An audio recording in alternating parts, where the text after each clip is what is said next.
بسم اللہ الرحمن الرحیم۔ السلام علیکم ورحمۃ اللہ وبرکاتہ۔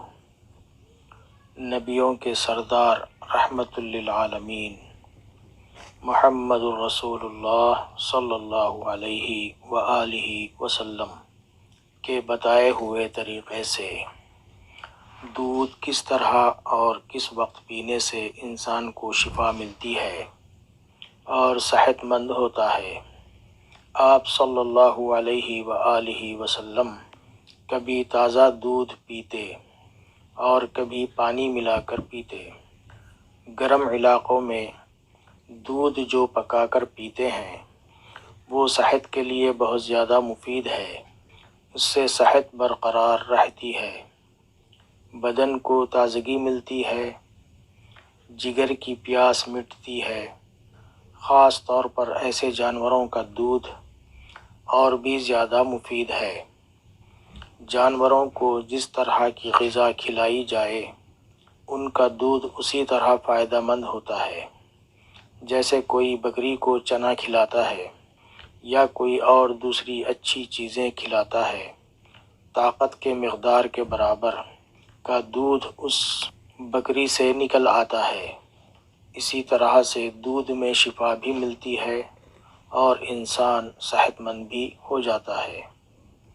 ترمذی شریف میں محمد رسول اللہ صلی اللہ علیہ وآلہ وسلم سے یہ حدیث مروی ہے: اذا اکل احدکم فلیقل اللہم بارک لنا فیہ واطعمنا خیرا منہ، واذا سقى لبنا فلیقل اللہم بارک لنا فیہ وزدنا منہ، فإنہ لیس شیء یجزئ من الطعام والشراب الا اللبن۔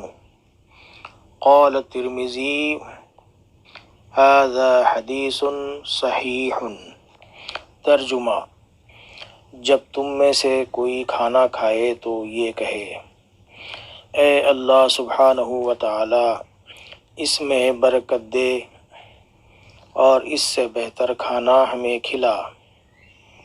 اور جب دودھ پیو تو یہ کہے: اے اللہ سبحانہ و تعالی اس میں برکت عطا فرما اور اس میں زیادتی عطا فرما، اس لیے کہ دودھ کے سوا کوئی چیز کھانے پینے کے لیے کافی نہیں ہو سکتی۔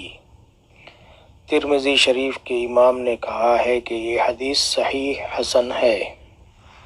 یہ ہے کھانے کی دعا: اللہم بارک لنا فیہ واطعمنا خیرا منہ۔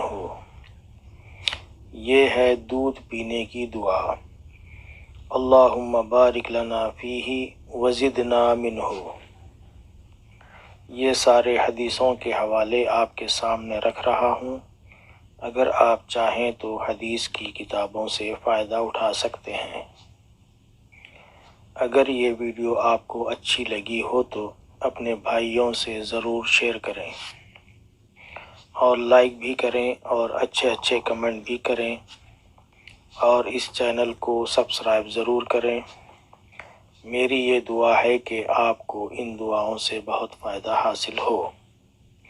انشاءاللہ تعالی اور بھی اچھی باتیں آپ سے ہم ضرور شیئر کریں گے، اور اپنا خاص خیال رکھیں۔ اللہ حافظ۔